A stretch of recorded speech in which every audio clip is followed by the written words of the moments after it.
All right, what's up, guys? This is WCC4, episode 56 of the Master One podcast. So, I'm just going to go through all the results, all the stuff going on, as well as my students and my summer, as it's the summer for chess. So, you know what that means. There's going to be a lot of tournaments, a lot of stuff to do. So, that is what I'm doing. All right, so let's just go ahead and get started. WCC4, the championship section, was won by Ethan Sheehan, 4 out of 4. He won $500. He also got interviewed, so we have added interviews to the tournament. You can find them on YouTube at D. Aaron Chess. Oh man, I'm watching this bullet game, and it's funny because it's Rook versus Rook, and initially White was like, "No, I'm gonna win this Rook versus Rook and flag the guy," and then like 20 moves later, he's down hella time, so he's just like, "All right, I'm not gonna flag the guy." Which I've definitely been there before. All right, anyway, to get back to on schedule. So, Ethan won, Andrew got second. I did try to get them to play last round, but we couldn't make it work. Yeah, one thing that's interesting is, like, there's so many people in these sections now that it is almost possible for two people to go 4 out of 4. It's not quite there, because a lot of people will draw and stuff, but it's, like, very, very close. Two people going 4 out of 4s. It's getting to that point where it is possible. Like there in the last round, there were 2 3 out of 3s and they played. So that's a very interesting thing to factor in. Because in general, I want there to be clear first, but I mean, if there's so many people, what are you gonna do? All right, under 1800 was won by Saahas Swaroop. Second place goes to William Remick, Hrushikesan, Barani, and Nirvan, Sivakumar. They all won $33, and Saahas won $300. There's going to be a lot I have to talk about in this. You know, I'm just going to go ahead and get started. So Haas is one of my students. And okay, honestly, the reason he does well, the reason he's doing so well, is because part of his identity is chess. When your identity is, I do this, I'm a chess player, I do this, like, you're going to take it more seriously. Okay, you're going to have some bad days for sure. That's still going to happen. Haji and Briani. You're going to have some bad days for sure. But the way to get better is not at the tournament. Like, the way you get better is between tournaments. And Saahas is the kind of person who, one, he works very hard. He studies a lot. But two, I know if he has a bad tournament, he's going to work hard and he's going to do well the next tournament. Like, that is a good way to guarantee that someone's going to get better. If your identity is chess, if you work on chess, and especially like after a good tournament or a bad tournament, you work extra hard. Now, the one concern, I know Saahas, because he's very similar to me, is after a good tournament, you have to buckle down. He's going to be motivated. He's going to be like, oh, I'm going to win everything. I'm going to do good. But he's also going to be kind of lazy, knowing myself and knowing the way we kind of operate. Especially after a win, we can get a little complacent. That's something that you have to definitely factor in. Okay, anyway. So Haas did good. Now, second place was Harushi. Harushi had a very funny deal. His dad told him that if he doesn't get 3 out of 4 or more, he has to quit chess. And this is a very Indian parent kind of thing to do. 96 is very strong. It's a very Indian parent thing to do. And it got results, I guess is one way to put it. Basically, the last 2-3 tournaments, he's been losing rating. And his dad was like, all right, this is it, man. Like, if you do bad again, we done. And I would talk to him after the game or before the tournament. Because we had a lesson like Thursday or Friday, like pretty recent. And I was like, all right, how do you feel? Is your last potential tournament? He was like, I feel good. Just total serial killer eyes, serial killer everything. Just like, all right, we're going to do our thing. And he played super well. The one concern, I would say, is at some point, survival will take over. And you have to be careful with that. Like, what I mean by when survival takes over is like, okay, you can start out well, but it's going to get to these rounds, especially if you're doing good, like, you can always do bad. Like, you can start 2 out of 2, and if you lose the next 2, you come home with nothing. So, like, this is where this immense pressure gets very interesting. Like, it works well in the initial phases. I think round 1, round 2, he played really clean, really good. But where it gets kind of complicated is in that second phase, where it's like, all right, well, at this point, like, I did good, I'm motivated, but if I lose one, it's pretty much over for my whole career. So that is the pros and cons of ultimatums. Works very good initially, but second half, holy guacamole, it could be really bad. So that is my take on this. But it ended up well, and he's been training very hard. He's been practicing very hard. There's gonna be a common theme that you're gonna see with my students. The ones that do good, they literally practice 3 times a week. They fill out their spreadsheet. They do good. Like it is not a surprise that these guys are like. It is not a surprise that these guys are not doing well. But all right, let's move on. I did a very long sidebar there. So under 1400, first and second was shared by Arjun. I think this is wrong. Arjun Kollipara and Damien Natchus. And so Damien is actually the host. Never really played tournaments. It's honestly really cool to see someone who's like very talented at chess. Don't get me wrong. Like as far as like with no tournament experience, but very good understanding. Like he does very well. And this tournament was like, this is a hard tournament too. This is not like he just knocked everyone out. These are very grindy games. These are very like, you're up a pawn at endgame. Like I don't know what's going on. I don't know if you're winning. So like this is a very, very big tournament for him because he kind of proved that he can play positionally, which is like, as you get better and better, you have to have the ability to play positional. You can still play aggressive. You can still knock people out, of course. But you're going to have to be able to play positional because you're going to play good players.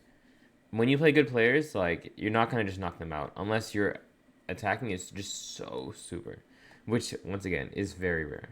As someone who's played, and it says someone who is an attacker, like to be able to always knock someone out is like literally almost impossible. Unless you play like one tournament a year. But if you play a lot, you're going to get grindy games. And honestly, this is very important. Like you need to know how to play these grindy games. So going on a tangent here, but he played very grindy games as someone with no like formal training. And I'm also kind of someone with no like super formal training. Like I did have grandmaster coaches when I was a kid, and I kind of know Russian School of Chess through Kaidanov. But I mean, he basically played serial killer chess, I'm going too much. But basically, he played very high-quality chess, and I was very impressed. Now, kind of the sad part is he did beat my student the last round. My student was 3 out of 3, and he was 3.5 out of 4. No, he was 2.5. Sorry, he was 2.5 out of 3, and my student was 3 out of 3. So all my student needed was a draw in the last round, and he actually had lost to Damien in the last round in a previous tournament. Once again, like I said, my student is very good, like very strong chess player. Like, okay, maybe rating is not super high, but just in terms of like mental wherewithal, like he's a very capable person. Amen. So he did lose to Damien in the last round. He still gained like 100+ points, so he's pretty happy with. But he actually went and said, if I win first place, just keep the money. I don't care about money. I just want rating. Dude, those are the people who are going to be good. The people who are like, I don't care about money. I just want rating. Like that's a very, very good sign towards, okay, we can work with this. I know you're going to be good at chess. Like you got talent. So kind of a bittersweet end for him. He didn't end up getting 4 out of 4. But he gained 100 points. I did tell him, though, if he won the last round, he would probably gain 200 points. And this is a very good tangent to go on. But, like, these rounds where, like, you're a different person is the way to think about it. Like, they're very, very important. And when I say, like, you're a different person, I mean, like, if you win this round, instead of being up 10, or let's say instead of being up 100, now you're up 200. Now you're up 40, 50 points, for at least for my case, is what I mean. But, like, the point I'm trying to make is, like, there are certain games in chess where if you win, you're almost in a new tax bracket, to think about it. Like, you go from, like, I'm a 700 to I'm a 1900. I am 1100 to I'm 1300. Now I can play up and I can start farming rating. Like, these are the things that you want to think about. These games are actually so important. Like, if you can make that swing game, like, you basically change your trajectory, in a sense, for a while. I don't want to be too like philosophical and deep about it, but like it's just like I've been in a bunch of these games like that. For example, I've had a couple games now where like if I win, I will win a couple $1,000 extra. If I lose, I get nothing. These games, the games where like if you win and you get a couple $1,000 for me means a lot. It means I can go play tournaments, I can do this, blah blah blah, I can do this. So like that's the point that I'm making. Like if you can win a couple thousand more, or if you can gain a couple hundred extra points. Like if you can go from 100 points to 200 point gain, I mean you just saved yourself a whole tournament. Like instead of having to play a whole nother tournament, boom, now you're playing up and you're in a higher section. So these are things just to consider. Like when you have these really important games, and this is also the problem, like when you lose these games, dude, oh my god. I was someone who's lost a lot of these very important high stakes games in my life. Like you see the other side of life, I guess is the way to think about it. All right, so anyway, that is the under 400 section. So Blitz was won by Saharsh Santosh with I think he actually got 8 out of 8. Because I played him in the last round. Honestly, I played him in the last round, and I played some of the worst games of chess I've ever played in my life. Because and this is what I mean by like the worst game to chess. Like I got positions that I would normally like, and then I just completely botched them. Just completely like, this is a misplaying of this position. Like if I had more time, I could have won this game. I probably would have won this game. If I got this position in a slow game, I probably would have won this game. But okay, you play in Blitz, and then you play an accurate, and okay, once again, he played pretty well. He played pretty accurate moves, played at a good pace, and I just lost 2-0. And another funny moment is after I got 2-0'd by Saharsh, I ended up losing to another 1700 or 1600. Like literally, these Blitz tournaments turn to Make a Wish. Like, like every Blitz tournament, I lose to some random kid in a completely winning position. But now this kid's like, oh, dude, I'm the man. Like, oh my god, I just beat one of the best players in the state. Like, this is why I'm like, do we really have to do Blitz? Like, bro, another tournament where I'm just making some kid's day. Like, literally, that's what it is. I'm out here making a kid's day. It's the way to think about it. But all right, so Saharsh got first. Second place was a big split between Matt Dalthorp, William Remick, Sasha Creighton, Sanjay Kumar, Dhruva, Movva. They all got $20 per person because Dhruva's Blitz is under 1,800, so he brought in the other $50. And then under 1,400 was won by Vadim Orlov. Very funny story about Vadim Orlov. So Vadim is obviously Russian, like super Russian, and it's at least the first Wolf Chess tournament that he played, but he showed up at 8 a.m. 8 a.m. at Damien's place to play Blitz. He was like, the Blitz tournament is, I heard it was at 8. I'm guessing it was at 8 a.m. And I was like, I didn't think I had to specify whether the Blitz was at 8 a.m. or 8 p.m. But I assumed most people would assume that the Blitz tournament was at 8 p.m. But no, Vadim went ahead and scouted it out. And that guy was there at 8 a.m. Which I thought was pretty funny. But okay, he went ahead and won the Blitz under 1,400. All right, so performance bonuses go to Eamon Basha and Vibhu Mangapudi. So Eamon gained 180 points, and Vibhu gained 117 points. So Eamon is the student I talked about who lost the last round, so he's still gonna get a bonus. I mean, great tournament, 3 out of 3, had it in the bag. I honestly, like, if he won the last game, I think he would be 1,300. Like, that's the sad part. But all right, we live and learn, and that's how you get better for the next one. And then Vibhu's gained a lot of rating in the last year and a half. I think I started working with him about a year and a half ago, and he was 500. And now he's literally 1,500. That is actually insane. 1,000 points in a year and a half is like, holy guacamole. Like, definitely he's got talent. Now the problem with Vibhu, and I think this is I mean, it's a good problem to have, but he's gained so much rating recently that he's really nervous and almost, you would say, insecure about it. Where he's like, dude, he has like this imposter syndrome where it's like, Dude, I'm 1500. I remember a year ago I was 500. Like, what's going on? So he's very nervous when he plays. But okay, we train, we work on stuff, and his execution is pretty good. It's honestly for him is very confidence based, and he's 2.5 out of 3 in the last round, and he plays a lot, and he's like, oh dude, like I know I'm gonna lose this last round. Like I always choke in the last round, and of course he loses the last round. But that's something that we're gonna definitely work on, and this is like I think this is a very important thing to factor in, like practicality and actually training like the tough things in tournaments or positions are very important. And what I mean by that is like dealing with pressure and stress. Once you're good, once you're capable, once you have good openings, which all my students kind of have, they have good openings, they know what they're doing, they know how to convert. Like the ability to deal with like stress and pressure is super super underrated. Like that's one thing that I'm really trying to stress with these guys, and you'll catch more of this in the student section. But the ability to just handle pressure and just like almost like serial killer energy, where it's like the kid who was like, well, if I lose this, I can't play chess anymore. Like I can't. I almost want that energy where he's like, I'll die for this. I'll win if I have to. Like I don't care. I'm gonna do what it takes. So Vibu is, I mean, once again, performance bonus, great performance, but that's what I have to get him on. I have to get him to be less nervous. That's gonna be a very target in the next couple lessons. Because once again, his chess is good. He's a smart kid, very talented, knows what he's doing. He's just like when I watch him play the game, you can you can see them look over like, oh my god, is that okay? Like, am I okay? Is everything okay? Like it's very squirrel energy. Is the best way to put it. I need to make this kid a wolf, a lion, one of those two, where it's just like, I know what I'm doing. I know I train hard. I know what I can do.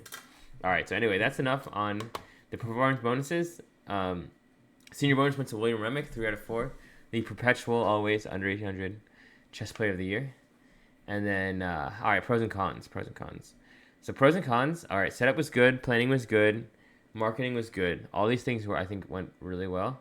Advanced entries, I started just whenever I added people to the advanced entries, I would add their expiration date, their USCF ID, and if they paid. That way, like it was very easy to track payments.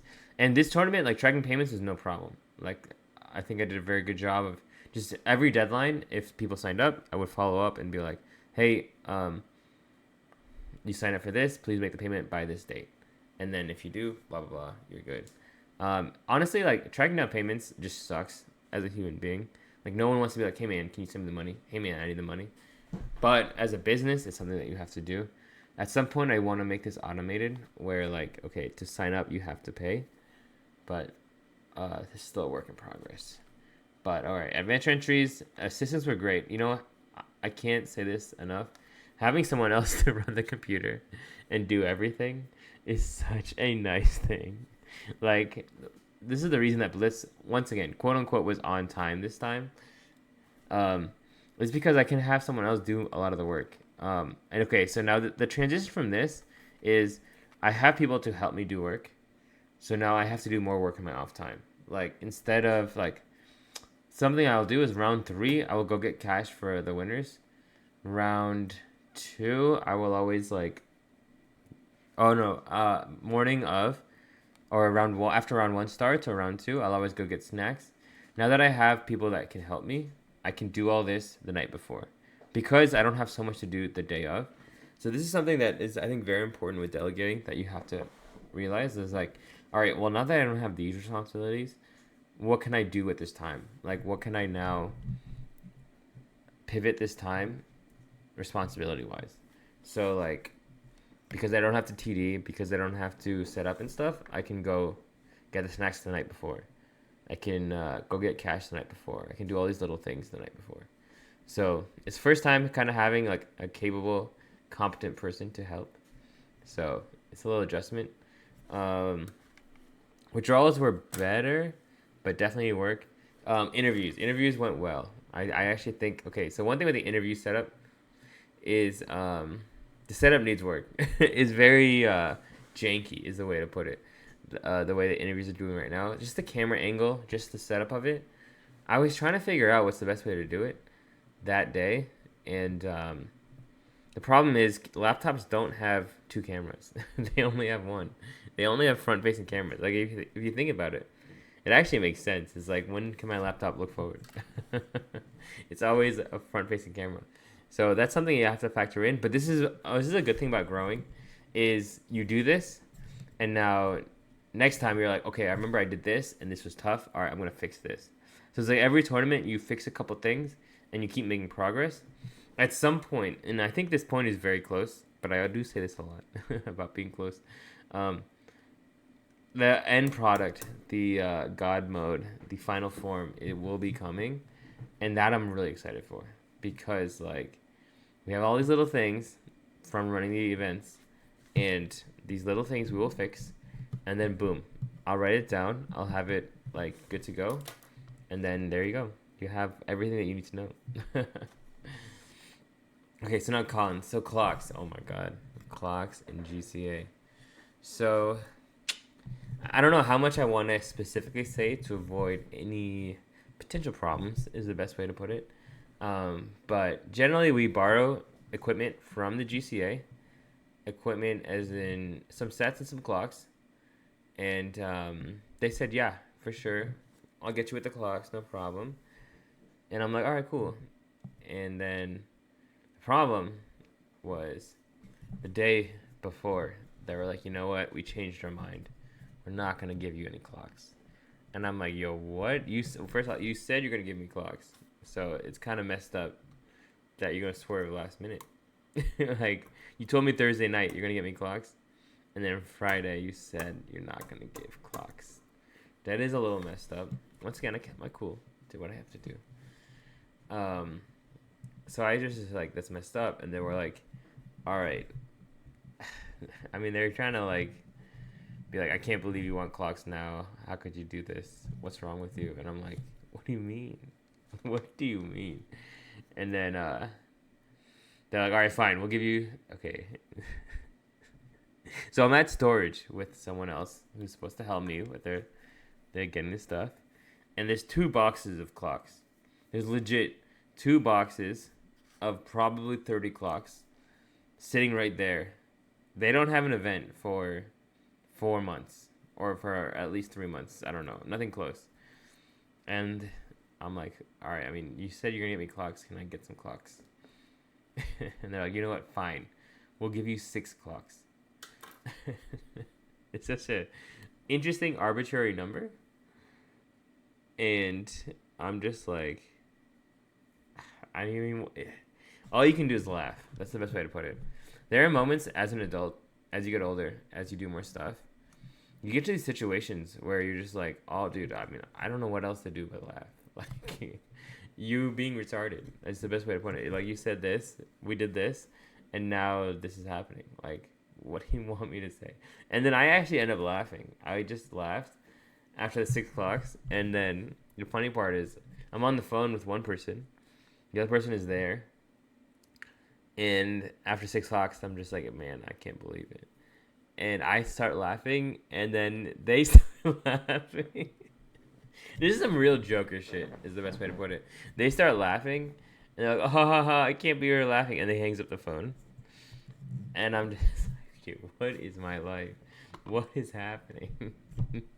We went from fully guaranteed clocks to no clocks the day before the event to 6 clocks. And like at this point, like all I can do is laugh. Like that's all I can do. I can be like, I can't believe you're doing this, blah blah blah. And it's always like most people, they want you to get really mad and like throw a fit, throw a tantrum and stuff. But I guess as an older brother, all I did is laugh. Dude, I'm just like, I can't believe it. This is my life. So anyway, that was the story behind, because we didn't have too many clocks. To counter this, I did go to Friday night. I know another organizer, and I went and borrowed some clocks from him. I know other way to say it. Like I went over there. I said, "Hey man, can we get some clocks?" Blah blah blah. Probably the solution though is after the WC Wolf Chess the James Altucher International, I will invest in a large amount of clocks and sets. Now another thing that was really interesting about this is we needed tables. We needed a couple tables to actually make the tournament. Like generally through GCA, like we rent, I think 4 to 6 tables. And of course, if they're not gonna give clocks, like what do you think? Even I was like, my heart was like, I know. I mean, I'm gonna ask this question, but why am I asking this question? But I was like, can we get some tables too? And after they said no to clocks, it was like, all right, there's no way tables are gonna happen. So, very fortunately, very fortunately, I'm the organizer. The promoter or the person who owns the venue, they ended up investing in a bunch of tables.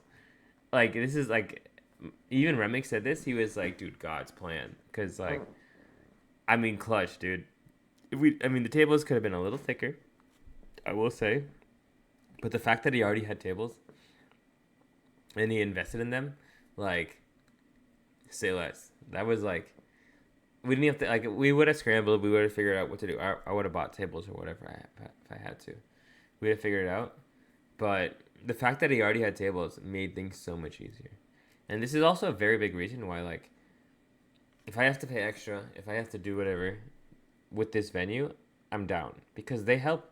They're doing their own thing. Like, when you have two small businesses working together, it is almost one of the most beautiful things ever. Because it's like two people who are givers will help each other to make this work. It's like I don't want to go too deep here, but if you think about relationships in general, a lot of times there is a giver and there's a taker. There's a person who's going to take all the energy, all the whatever, and someone's going to give it all.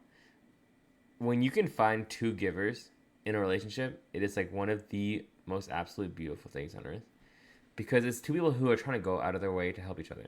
Like, if you want to see something that makes you, like, tears well up in your eyes, or just like, oh my God, this is beautiful, watch two people that want to help each other go to work. Like, it's honestly so amazing.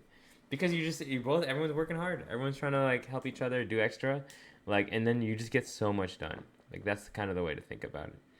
So, that's just myself pouring my heart out to these guys, but they did a great job. They had tables. They will always have tables. Damien's venue, or Sandbox Studio South, I'm not gonna jinx it, but I'm gonna say 100% will always kind of be a huge chess venue because it's already set up, it's already there. You've got a chess player there, so you've already got an extra entry, and they go above and beyond to help. Like, they basically, Sandbox Studio South is Delta Airlines. And I love Delta Airlines. So that is my comparison that I will make right here. I didn't even think about this before, but I can't unthink it now. These guys are legit Delta Airlines. You pay a little extra, but you get top of the line, you get good customer service, you get everything that you need. That is essentially Delta Airlines in a nutshell. Okay, so there was that. So, big tangent there. Pairings, withdrawals, some of this was my fault. I'm trying to make a more smooth version of withdrawals. So basically, sign-up sheet for Blitz and sign-up sheet for withdrawals went really well. But I have to convey this to myself. So we have a sign-up sheet for withdrawals. Like, if you're going to withdraw, leave your name. That way I know. But I just forgot. And this is one thing that happens with tournaments, and this is a huge con, is time moves really fast or really slow. It's like when the round's going from like 10:15 to 11:45, from 4:15 to 5:55, time moves like legitimately so fast. It moves so slow. And in those 50-minute pockets where you have to pair the round, you have to get everyone going, that moves really, really fast. And that's something that you have to factor in. And I think is like very underrated in terms of organization. Like, you waste a lot of time in the middle of the round, and then you scramble at the end or the beginning of the round. And that is something that I, especially with assistance and help, that I'm going to really focus on in future tournaments. Like, if it's the middle of the round, I'm going to focus on being ready for the beginning of the next round. Like, instead of like walking around, just like watching games, which once again, I'm a chess player. I enjoy watching chess. Like, it is a little weird for me because this is what I do. But instead of just watching chess, watching my students, watching this stuff, just boom, go. Just like get ready. Like every minute, every second of the middle of the round should first be deviated or set aside for the beginning of next round. Once the beginning of next round is fully cleared and ready, then I can go walk around and do whatever. So that's going to be a kind of like a learning lesson that I will say I'll take away. Like that middle of the rounds, like one I'll give myself a compliment. Like being able to set up the day before, being able to do stuff the day before helps a lot. It helps a lot. Like that's been a huge improvement from what it was. But now the way to improve on this or to keep going is Queen G2 is part. The way to keep going on this is to keep maximizing what I can maximize. And I will say like that's as a chess player, as an organizer, that's one of the big things that I'm really trying to focus on. All right, so we got pairings, withdrawals. Yeah, Blitz. What do you do with Blitz? I do want to really start charging for Blitz. I have not done it yet. It's just like, and even Blitz, like, dude, like, it's getting 30 plus people. That's a lot of people. And here, I guess here's another point about Blitz that hurts or whatever. I keep losing. Like, I can just keep. When you run a tournament all day, when you wake up early, when you like stay up late the night before trying to set up everything, the chess at the end is like abysmal. Once again, I said this when I said I lost to Saharsh in the last round. Like, it's just like not quality chess. Just very disgusting chess from my side. And like, it hurts me to see myself do this. Dude, like at some point against this kid, I'm down like 2 pieces in a pawn. Like, what are we doing here? Like, that's pathetic. So like, but every time, like, I don't even know if these guys like Blitz or not. Like, I need someone to tell me like, yes, you must run Blitz tournaments. But I think I need to start charging money. Like, I think that's gonna be, and even the venue said like, hey man, don't charge for Blitz. Like, we don't want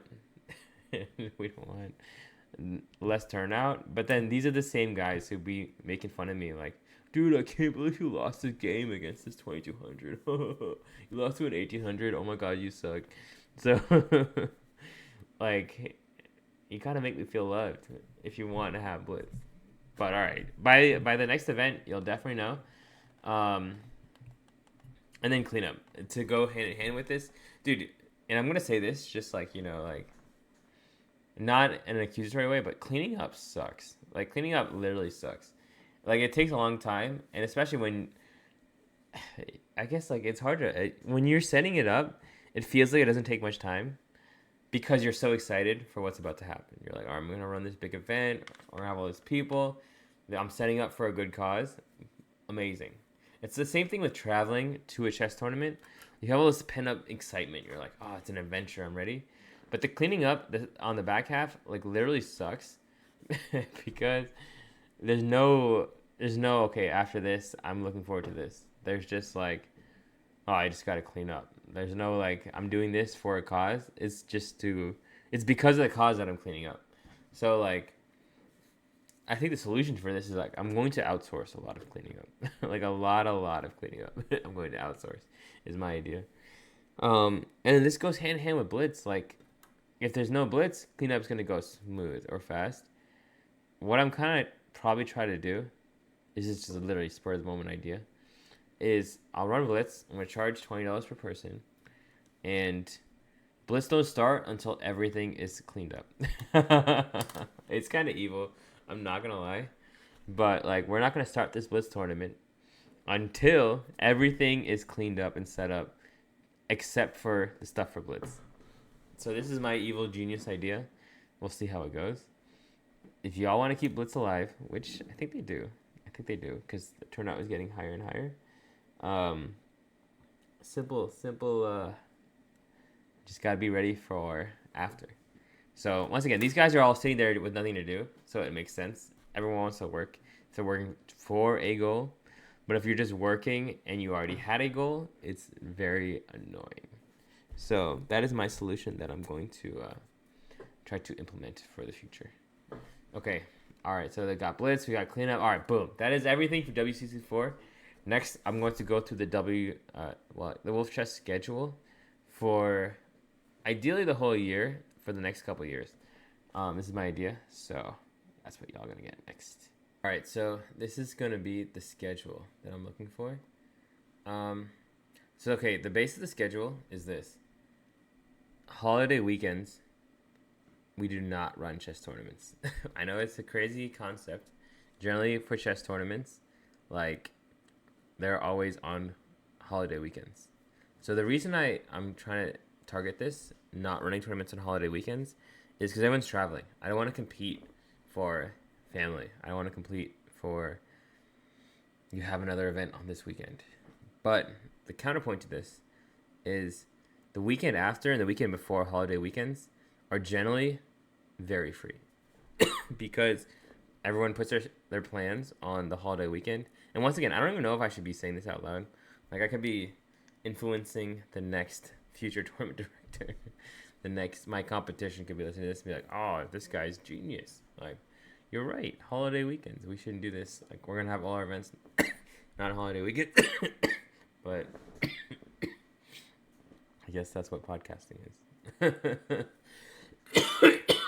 So,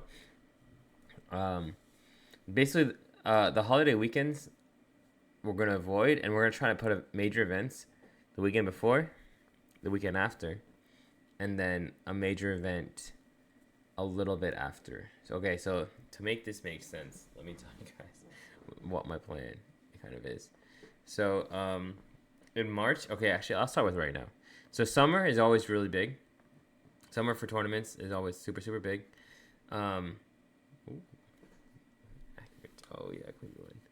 Summer's really big because people have free time, kids are out of school. So we're obviously going to target these holidays a lot. And Juneteenth. Juneteenth is the sneaky holiday that low-key kind of changed the game. Because Juneteenth hasn't, like, no one has, like, knows what to do with Juneteenth. They're not like, all right, like, Memorial Day, everyone grills. Christmas, everyone goes to their family. Halloween, everyone dresses up. But Juneteenth, there's no like, oh, it's Juneteenth, so I'm going to do this. So that weekend for a major event makes a lot of sense.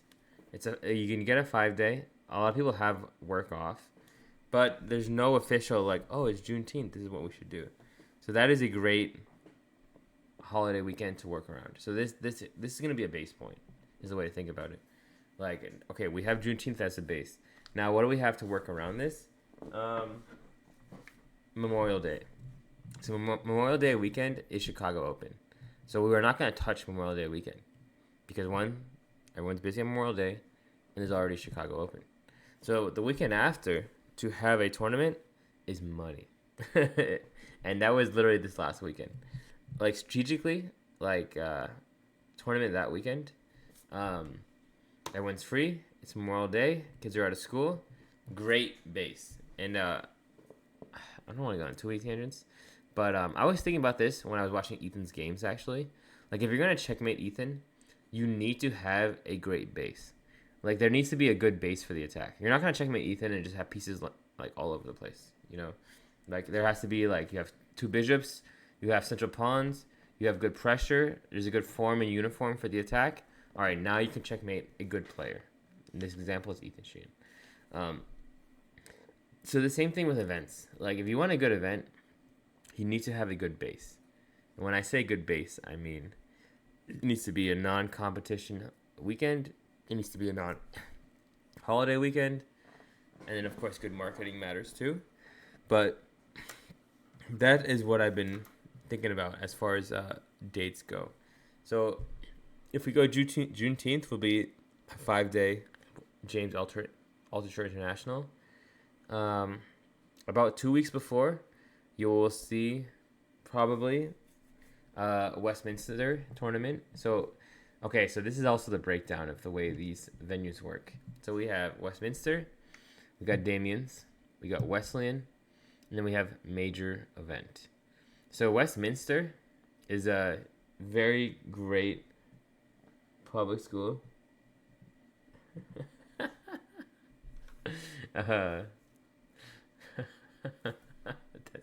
This girl Destiny is actually hilarious. I'm not gonna lie. Honestly, kind of like her. But all right. Anyway, sorry. Sidebar. Westminster is a huge private school, and they can do adult tournaments and 1-day scholastics. So there's gonna be big repertoire number one. They also have a beautiful venue. I know a student there who's on the board and stuff, so like we can make things happen a little bit faster. So Westminster is going to be scholastic and 1-day venue, ideally. Damien's is going to always be non-scholastic, just 1-day venue. Once again, like I said, they do a great job. They help. They work. I mean, I like Damien, so I can definitely work with him. Like, it's going to make things easier. So Damien's is a great 1-day venue. Now, Wesleyan, they will only do scholastics, but they were also a great 1-day venue. So we have Westminster, we have Damien, and we have Wesleyan. As I'll add this too. So Westminster is located in Buckhead. It's very close to the city. Damien's is located in Alpharetta, so it's not close to the city. And then Wesleyan is very close to Damien's. It is suburb. So I have 2 suburb venues. I guess in a perfect world, if I could I could turn them into one. That'd be great. But like I said, I like Damien so much, like, and they already have the equipment. Like, it's like we're already in a relationship. Is the way to think about it. So we got Westminster, Damien, Wesleyan, and then we have the major event. So major events are gonna be the 5-day tournaments. They're gonna be, well, I'll get into the specifics of the other one later, but they're gonna be like the norm tournaments. That's gonna be the the big thing that I would say there. So the way the flow is going to go in general is going to be Westminster the weekend before, a holiday weekend. The weekend after, it'll be a Wesleyan Scholastic. Then it'll be Damien's. So basically you have a 4-week span of major tournament, 1-day Scholastic, holiday weekend, time off, Scholastic, just Scholastic, and then we have 1-day adult. And then probably 3 weeks after will be the major event. That way, like, it almost like crescendos into, it's honestly like a UFC fight card in a really, really cool way if you think about it. We have the prelim, Westminster. And now Westminster, like, I'm trying to do a lot. I'm trying to basically have this to feature prelim because Westminster can do both. So we're trying to start off the card with, like, really, really good event, Westminster. Then we take a little, women's MMA fight, a little deviation. Then we take that break. Then we go, all right, now we're back. We hit with a Scholastic. That way it's not adult tournament, weekend, adult tournament. It's adult tournament, weekend, Scholastic tournament, then adult tournament. Then this all crescendos. We have basically, and this is the really cool part about this, is we have 3 events to market the major event. Now, the major event, these are the hardest ones to do. I will say, as an organizer, like, financially, organizational wise, like, there's a lot of risk with these major events because, like, it's going to be a weekend tournament. It's going to be multiple days, most likely. You can take, and as someone who's been doing this, like, you can take the most financial loss off of these tournaments because you're putting up a lot. Now, having sponsors, okay, man, I'm really going on this podcast, but having sponsors, the idea of having sponsors is it gives you the ability to do what you can't do right now. That's the way you want to think about having a sponsor. Like, right now, I don't have the capital to do this. So I have a sponsor so that I can have the capital to do this. And the reward for them is a marketing of their brand. So that is kind of the idea of, we have a sponsor, we do this is why we do everything. So, yeah, by having the 3 events prior to the major event, you will get, okay, and this is another thing with marketing that I think is really important. In-person marketing literally kicks the ass of anything else. Like, I can't say this enough. When it comes to students, when it comes to tournaments, when it comes to whatever. Maybe this is a me thing too. Maybe I'm not very marketable online. But if I can get face-to-face in person with someone, like, the ability to close is, like, I will say even like tenfold. I don't know. I think I'm a pretty charming, say what you will, but I think I'm a pretty charming person in person Like, I can talk with charisma. I mean, okay, here's another thing with being, like, quote-unquote charming, is I really believe in the product. I can't stress enough how much I believe in, like, I'm doing a good job. I know what I'm doing. Like, we have good results. Like, I believe in this. So, like, if you can get me in person with someone with this belief, I can generally sell pretty well. Because I will say this, I can sell well enough to anyone to make it happen once. Is a way to think about it. Like, one time with my charisma, I'll make that happen. Now, if the event goes bad, blah, blah, blah, if you have all these things, okay, second time is not guaranteed. But one time enthusiasm, I'll get you there. Like, that is one thing that I will swear by for sure. So, I don't know where I started to say this. One time enthusiasm. But, yeah, so that's the big idea with events. So, that's going to be the schedule. Okay, so actually, let me finish off by saying this. We have the event schedule is going to be seasonal. So summer we have Juneteenth and we have Memorial Day. In the fall, it's going to be revolve around Labor Day and school starting. These are very big events for people. School starting, if I can get the week after school starting, now you have a great marketing point. Everyone's back in school. Everyone's really motivated. They're like, oh my God, I want to do this, this, and this. And then, boom, we have a chess tournament. Do you want to play? Great marketing right there. And you have Labor Day weekend, so people are making their plan. Okay, here's another point. Once again, I keep going. I'm sorry. Please don't hate me. But in terms of events, another thing that you want to consider is level of effort, maybe is the way to put it. Not the official term, of course. But, like, chess events, when it comes to people, are very low energy events. Like, you don't have to do much. You have to show up. Okay, the kid does all the work. Like, I don't have to move around. I don't have to do all this. Like, imagine a parent has a baseball tournament in one day, and they got to drive around to 3 different places. The kid might win. The kid might lose. If he loses, he's out. Like, there's a lot of variables here, right? In chess events, it's very, very binary, is the best way to put it. And it's very low maintenance.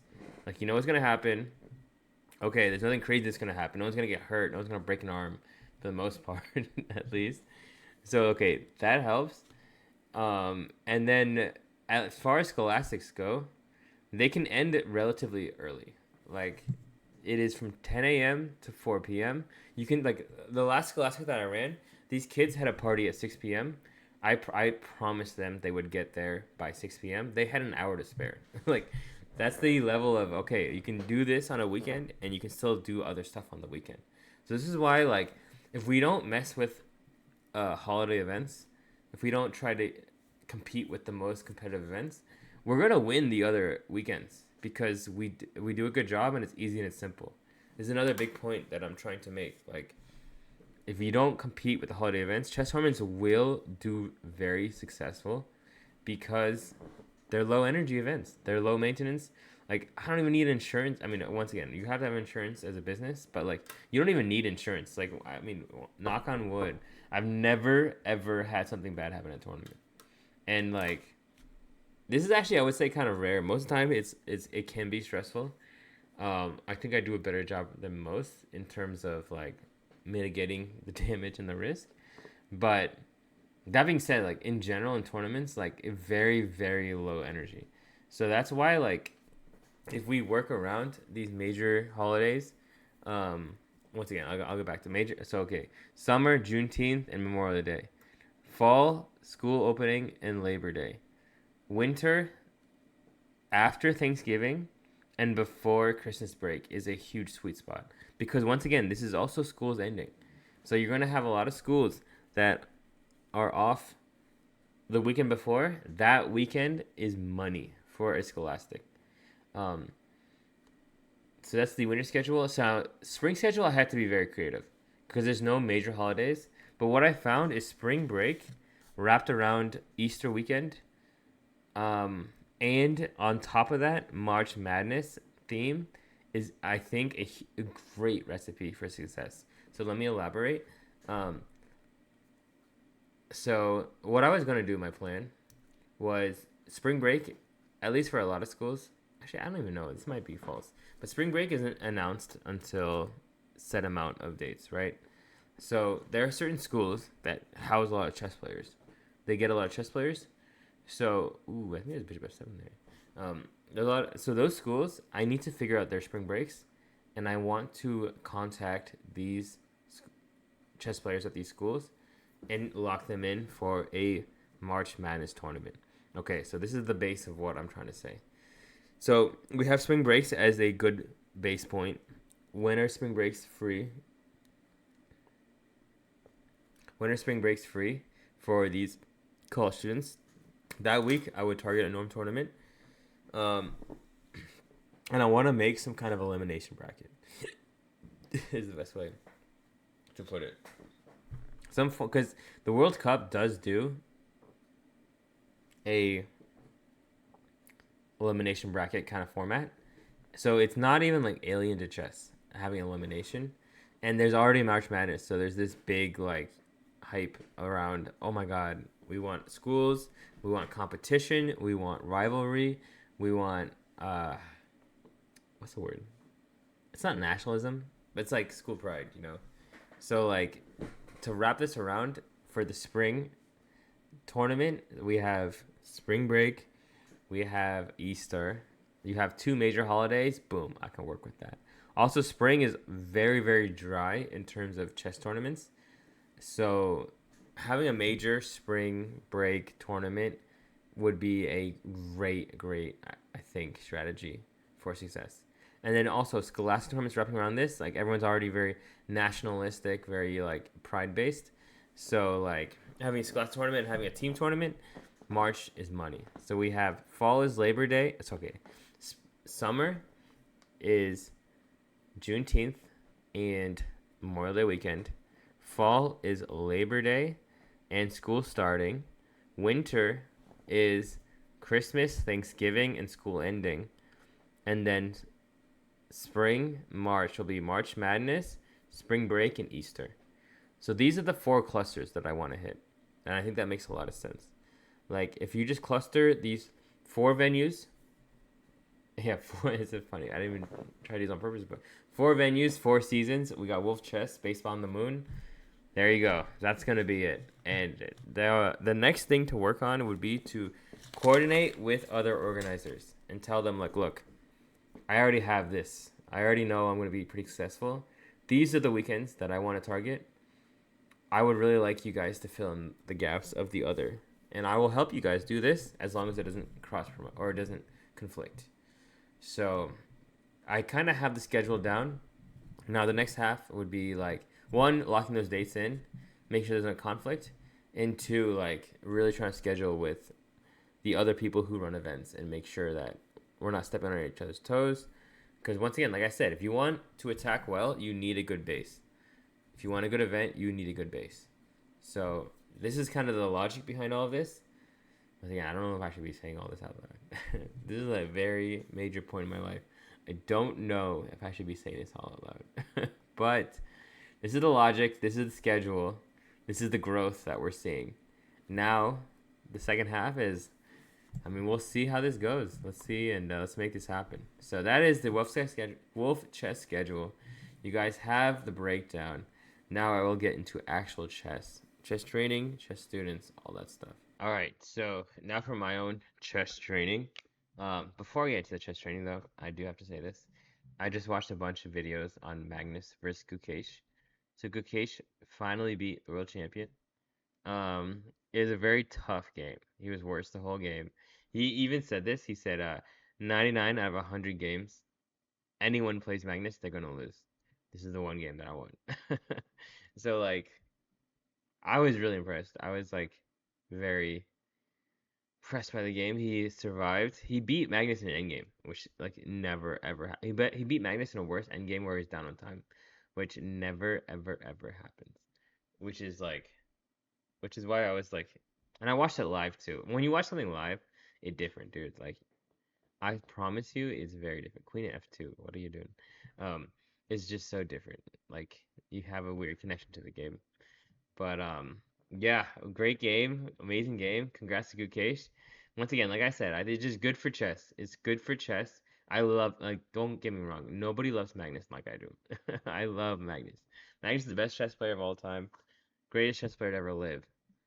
But I love Gukesh. I love India. I love all these things. So that's what I'm gonna say there. All right. So anyway, chess training. So I played the Chicago Open. I scored 4.5 out of 8. I didn't play the last round because, it's actually kind of ironic. I think I would have played up the last round. But I played down the round before, so I expected to play down. I guess just a little logic behind why I withdrew the last round. Like I played double white, so I had to get black the last round, and I thought I was playing down, and also I'm up 13 FIDE. So if I lose the last round, I this campaign would be a non-success. Like if I lose the last round, I end up going home with no FIDE, no nothing, wasting all this money. So like this is why I went for the last round. Plus 13 FIDE, good tournament. Definitely some really good takeaways from this tournament. I will say that 100%. Like playing fast. I need to play fast. Another one that's really important is GMs are not that good. Like once again, I've been saying this for a while. Like, and of course, GMs are great chess players. I'm not gonna say they're not that good. But what's important to realize is like they make mistakes. They don't play that well. But what they do is they play very practical and they play very fast. So like they're never really like super time disadvantage, and they always have the easier position to play. So round two, I ended up flagging against Robbie Kelishvili. And it's literally like the most disgusting place to flag. There's only one move. It's a forced variation.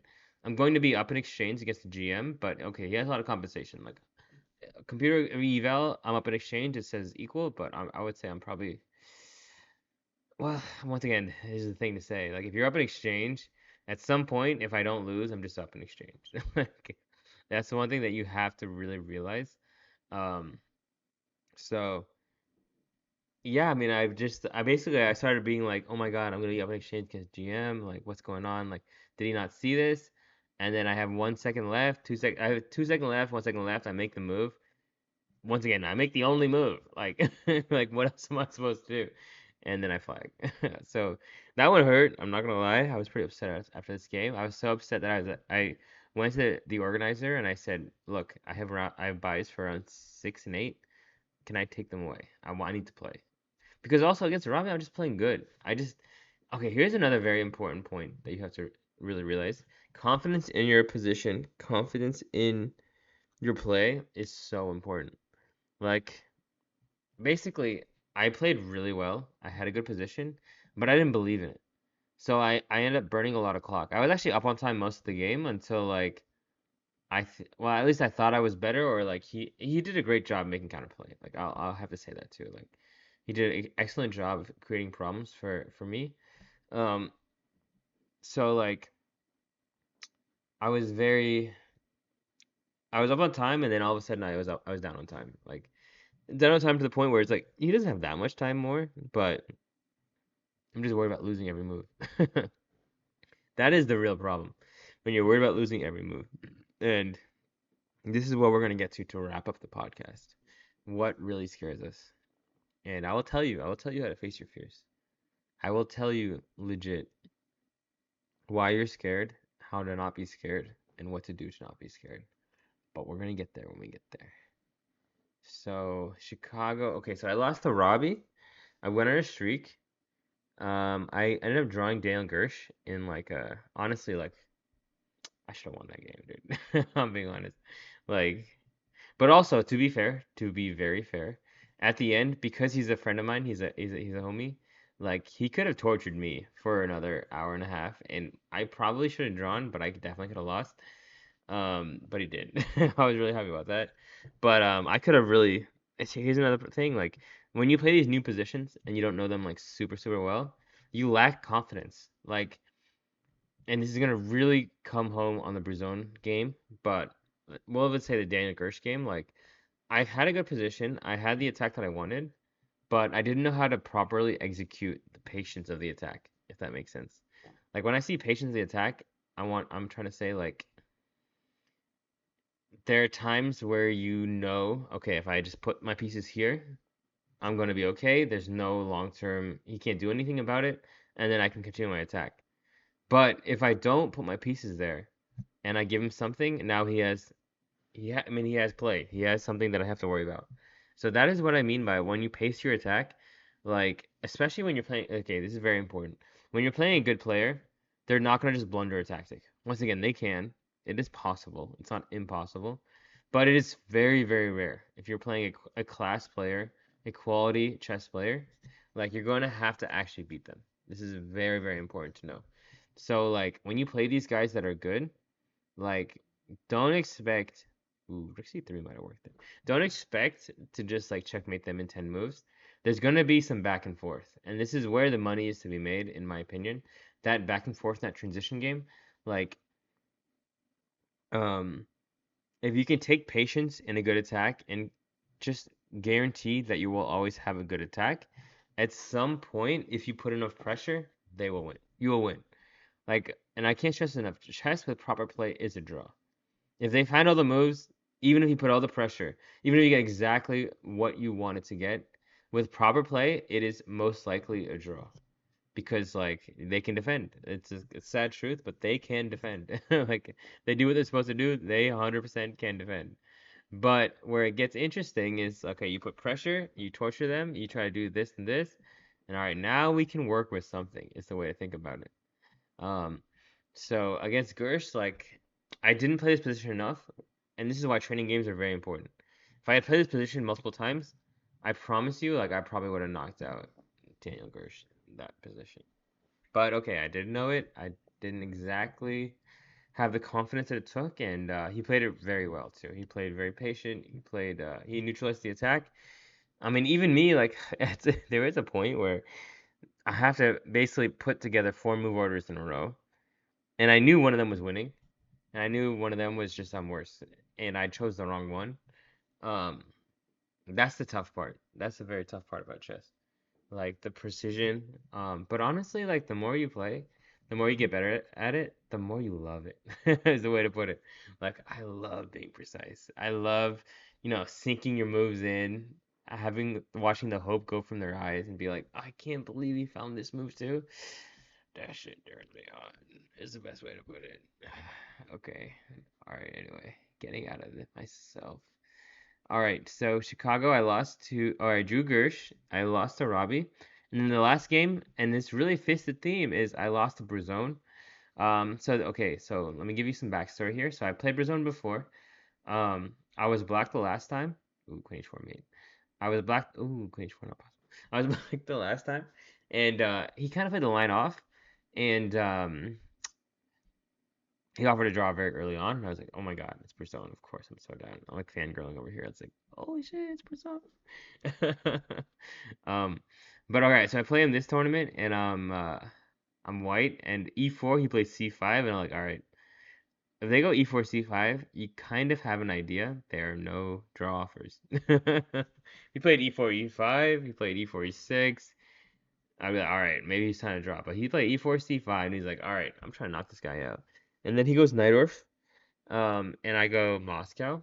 And honestly, I get a very nice position. I get an amazing position against 2600, like, or at least like he was 2600. Like, I got the dream position. I'm up on time about 20 minutes. I'm attacking him, and this is the problem again. I just don't believe in the attack. Like, basically I go, I castle kingside, he castles kingside, and I can go h4, h5, and just kind of try to like checkmate him. I go h4, and he starts tanking. He's like, oh my god, this guy's trying to kill me. Like, what am I gonna do? I do mio. Um, and he makes a very compromising move. And okay, here's the status part about this. And like, I knew this was gonna happen. Like, I played this game against Matthew Dalthorp in the Georgia State Championship in the Moscow, and I told him, like, at some point, I'm not gonna get a free win like I got against Matthew. Like, these guys can play better defense. Like, once again, I believe this position is good. I believe in this position, but I know that they can do better than what he did against me. And basically, I play per zone, and it comes down to that. And once again, I have a great position. I have a good position. I have exactly what I want, but I can sack the pawn and just go for the attack, or I can play it slow and controlled. And slow and controlled, honestly, like I give him a lot of credit. He played amazing. This is one of those where he like at the end of the game, I wanted to clap for him. There's like that's not a famous game, but there's a game between Magnus and Minli, and basically, I mean, Magnus plays so good, so great. After the game, Min Lee or Minla just ends up, he just starts applauding Magnus. Like, dude, I don't know how you did that. Like, bro, you were so good. Kudos to you, dog. And that's how I felt like, after his Bruzone game. I was like, bro, like, he stacked to pieces twice. He did all this. He had a worse position. He fought. Like, so much respect. I was just like, bro, you're so good. Oh my God. Bruzone. It's an honor to play you. So that's how I felt after this Bruzone game. And then after that game, like I think I beat a GM before this. Once again, very just patient, methodical, and this is where this is where having being practical is very, very important. If they have a weak king, at some point you're gonna get them. Okay, at some point, sometimes they survive. Sometimes they make it through the winter and they survive. But like, if you play proper, if they have a weak king, there's a very, very good chance at some point you crack this guy. So against this GM, Karen Moseshian, he actually beat me in Spain a year and a half ago in the last round. I could have won money if I had not lost. You know what's actually very beautiful? I lost to Moseshi in the last round, and I went there with I think 3 or 4 friends, and I was the only one to not win a prize. And I remember saying like, dude, I promise you, I will never be the only one to not win a prize again. And I'm only realizing this now. This is not like before the Moseshi game. I didn't like, I'm going to get revenge because I didn't win a prize. I did say I was gonna get revenge. I was like, I'm gonna get revenge on that game. But he basically snubbed me of a prize last round, and when I played him, uh, I was like, all right, I'm gonna get my revenge. But and here's the thing about revenge. It's honestly like beautiful if you think about it too. You can't be in a rush for revenge. And in this game, I was not in a rush. I said, all right, I'm black.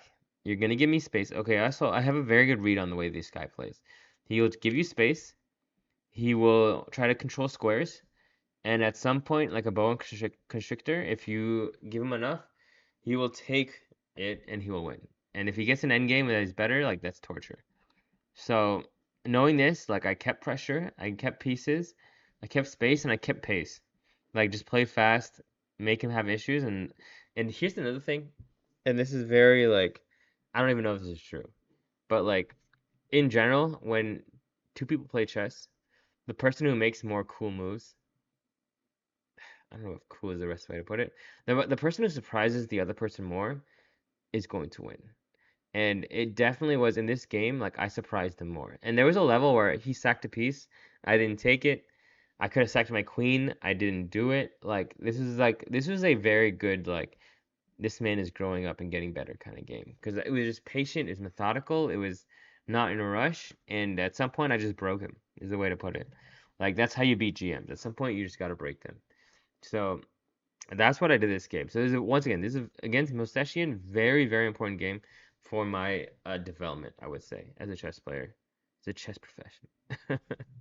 So I was very happy about that. Then I lose to Bruzone, and then I think I beat some guy, I draw, and then do I play round 9? The answer is no. Apparently, I don't even think this is true now that I think about it, but someone told me if I drew the last round, I could get an IM norm.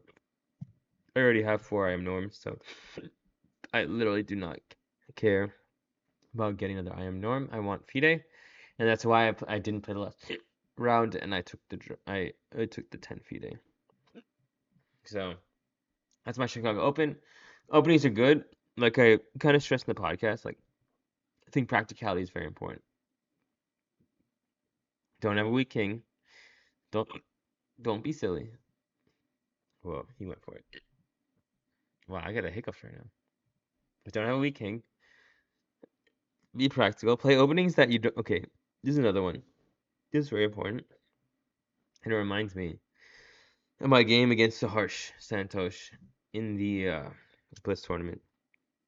You have to be very careful with the very precise positions.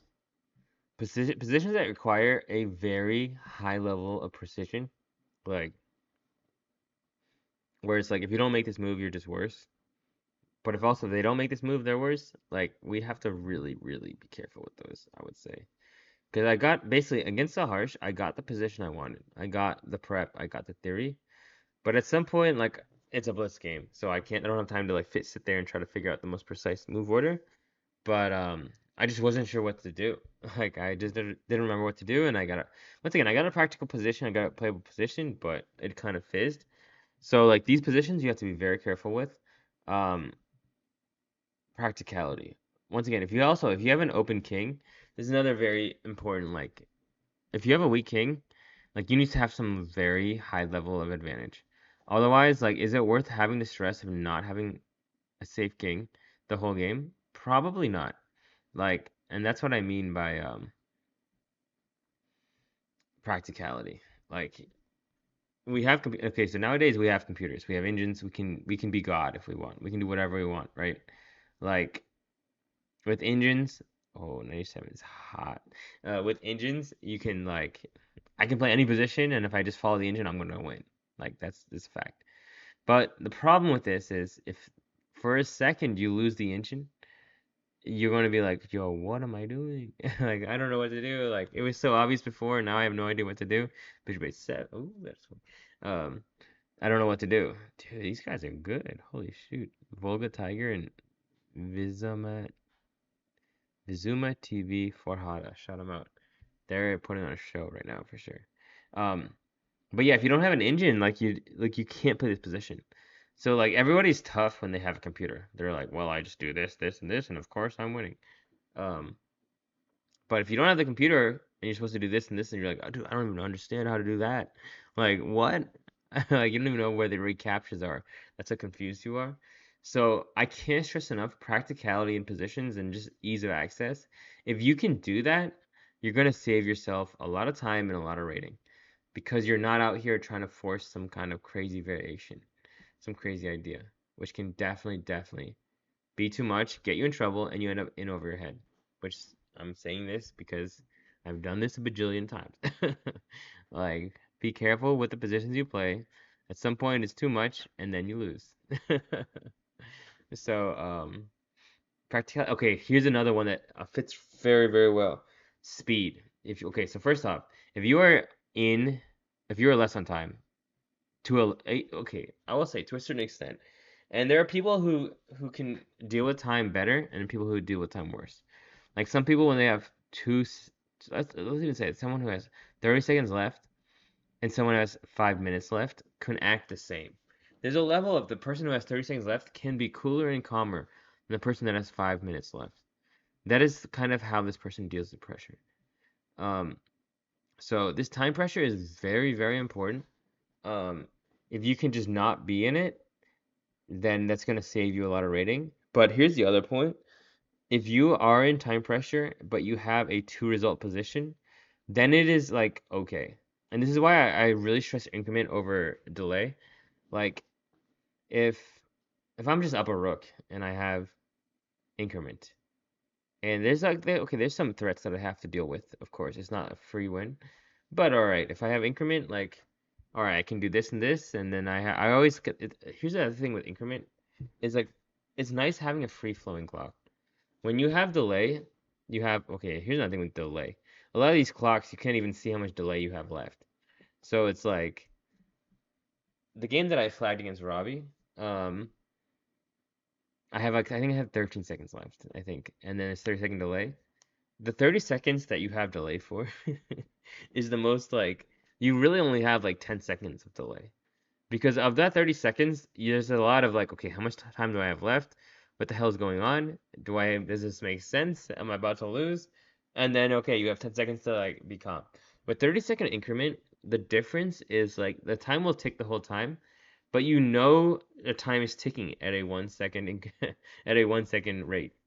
And then you know if I just like I figure this out and I play fast, then boom, I get 30 seconds back and then I can keep it flowing. And then you can also like when you have increment, you can build a flow of moves where it's like, all right, I'm gonna calculate this. If I can get 3 moves in a row, that's essentially 2 minutes. If I can just go like, all right, I'm gonna capture, capture, capture, check, check, check. That's 2 minutes right there. And then because I know this, I can spend, I can go down to 1 second on this forced variation, and then just be like, okay, but I have 1 second left. But then I make these four moves, and then now I have 2 minutes left, and I can reassess the position. But when you have delay, and you first off you have I don't know how much time I have left. That's a huge problem. But when you have delay and you have this like I can calculate a 5 move sequence. I have 2 seconds left. And if I can get it within 30 seconds, I will still have 2 seconds left. And by the end of the 4 move sequence, I will still have 2 seconds left. You're not getting any time back. And my theory for why these guys do increment is because some guy had a game super long that went 5.5 hours, and now the round has to be delayed, which I understand is a problem and it's a concern. Like you don't want to have rounds delayed, blah blah blah. But at the same time, from the chess player perspective, it's nice to not have to freak out. Like that's what I'm trying to say. Like, and especially as someone who's flagged twice in the last 2 years against Andrew and Robbie, in both and this is the most disgusting part. I flagged in positions where you shouldn't flag. Like there are positions where it's like, oh my god, there's a bajillion things happening. I don't know where to start, and I can't calculate all this, and I end up losing on time. That is one thing, but against Andrew as well, I flag in a position where it's like, bro, what else are you gonna do? Like you got the draw. One thing, even against Andrew, I think I had secured the draw.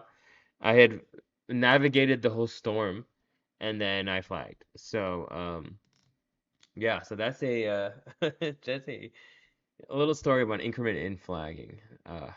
It's tough. It happens. Increment is 1,000 times better. I'll say that for sure. And aside from that, like, what are you supposed to do, huh? It's okay. So speed. So this is actually the reason why I brought this all up. Like, especially if you can play good, clean, efficient chess. If you know your openings, if you know the plans, you can play fast. You can play fast, and you can just go. And this is the value in not switching up openings. This is the value in actually knowing what you're supposed to do. You are going to build a clock advantage because you know the plan, you know where the pieces go, you know what's everything's supposed to be, so you can just go.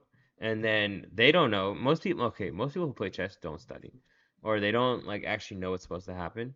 So if you just play the opening and know what you're supposed to do, you're gonna have a huge advantage because they don't know what they're supposed to do. Um, and then if that and once again, I keep saying this, like as you get better and better, these players get better and better. Like you're not going to just beat them. You have to actually outplay them. And that is where these little psychological advantages matter. And this is actually, I will say this, like when it comes to poker, poker is where like end of the day, the cards are the cards, right? Like whatever I have, I have. These small advantages are the difference between making money and having no money, or winning games and losing games, having rating increases or not having rating increases. These little, like, this is the difference maker. This is why I do this. Like, that's what matters. And like I said, it's hard. Like, especially like nowadays. Like back in the day, you could just do whatever and you would just win. But now you have to really focus on these intangibles. And honestly, real truth, I like it. I'm the kind of person that I like being pushed. I want to be pushed. I mean, Georgia Tech pushed me. My parents pushed me. My Indian parents pushed me. Like, that's all I know. So, I don't really mind it. But I know a lot of people don't like it. They're like, oh, it just is so hard. Oh my God, it's not fair. I don't care, honestly. But it is different, and you have to factor that in, which I think is also very, very important if you want to be successful.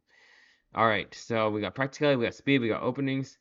And then lastly, and this kind of just goes hand in hand, it's just two result positions. If you guys haven't heard of the idea of two result positions, the idea of two result is generally in chess, there's three results. You win, you draw, or you lose. If you can get three result positions where pretty much, and the whole like concept of two result is I'm not going to ever lose this. I'm going to win, or worst case, I draw. And it goes hand in hand with practicality, where like the more you do this, probably you end up winning. Like that's what I'm gonna say. It just happens with a lot of my students. When you guys have good positions, when you guys can't lose, and you guys can control your opponents, like you're not gonna lose. Worst case, then you draw. Which, okay, you draw, you draw. It's another thing that is very annoying with chess, but you have to accept, like, sometimes you just gotta draw. And my teacher specifically hates it. He's like, no, dude, you gotta be a man. You have a big penis. You have to win every game, but you can't. And it's very ironic. He's never won against me. But, yeah, I mean, that's the things that you gotta factor in, is the way to say it. All right, so that is chess training. So lastly, I'm gonna get chess students, and then I'm gonna go to life. I'm definitely gonna talk about Magnus versus Gukesh again. It's gonna happen a lot this podcast, but yeah. So chess training is done. Next, let me talk about my students. All right, so chess students. So I mean, honestly, I'll be honest, completely honest. My students did really well. I was very impressed and proud. So of my 5 Indian boys, we got Amin, Vibhu, Saahas, Harushi, and Kamlesh. And okay, David played as well. David gained rating, but these guys I want to talk about more. Sorry, David. But Amin was the guy who went 3 out of 3 in under 1400, and he lost to Damien in the last round. Um, so okay, let me get into the human psychology part of it. And this is something that I actually thought about. So this kid asked me during the tournament, he was like, "How do you get better at chess?" And I told him just like fix your losses, like something generic, right? And then I thought about it, and I was like, if you want to get better at chess, if you want to get better at anything, understand human psychology.